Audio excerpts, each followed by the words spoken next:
Welcome back to President Trump News Channel. Please subscribe and check notification bell. Thanks for being with us. Hillary Clinton offers new theory for Roger Stone commutation, says Russia is coming again. Hillary Clinton said on MSNBC's Re-Eyed Monday night that President Trump had commuted ex-advisor Roger Stone's sentence to basically shut up Roger Stone, so that Roger Stone would not spill any more beans about what actually happened and what Donald Trump actually knew. Respond to the fact that Donald Trump has now commuted the sentence of at least one of the people who was listening. Russia was clearly listening, but so was Roger Stone. What do you make of the commutation of his sentence?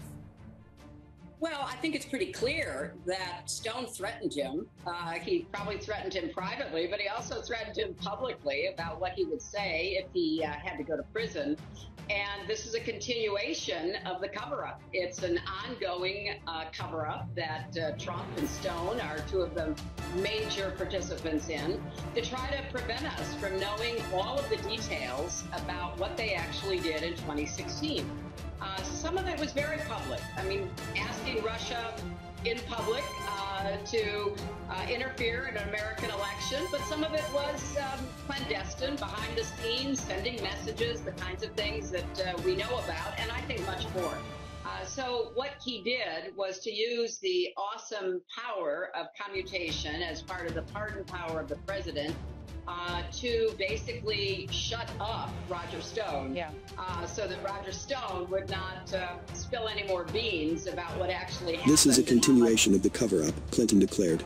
It was not immediately clear what Clinton was implying that Stone could have divulged to prosecutors. Special counsel Robert Mueller and federal prosecutors never alleged that Stone had engaged in a criminal conspiracy with any Russian actor. Although Clinton didn't provide evidence to support her theory, she went on to assure viewers on the primetime show that Russia had successfully swung votes to Trump in 2016, and will try to do so again. It's very clear that Russia succeeded, Clinton said. They believe that they were able to influence the minds and even votes of Americans, so why would they stop? They really want to pursue their agenda of dividing us. Republicans reacted with a mixture of exasperation and mockery. Years of what has been going on. But I want to start with something that former Vice President Joe Biden said. He has acknowledged that in the briefings that he is receiving that Russia is at it again, and maybe China as well. Having been through this, he went through it as well in the administration, but you were the victim of it. What would you advise the Biden campaign to do? Well, I'm glad that Vice President Biden and his campaign are speaking out about what we know is going on and what they are learning from intelligence briefings.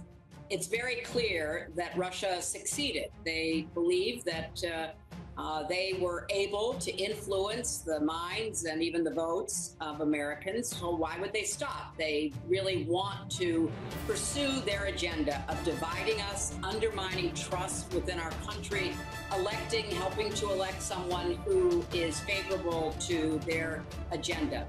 And if you're China, which is an easy jump to make, and you're looking at the chaos that the Trump administration has created in the world, while you're trying to assert yourself more, while you're cracking down internally on dissent, on the Uyghurs, setting up a surveillance nation, trying to dominate the South China Sea, engaged in border skirmishes with India, and all this other activity that we're watching with some concern coming out of China. Well, Donald Trump is your biggest ally. His being president with his incoherent, inconsistent foreign policy has given you a tremendous opportunity. So I am glad that Vice President Biden, with all of his experience in foreign affairs from the Senate, from being vice president, is trying to warn the American people that what happened in 2016 is sadly underway again. Yeah,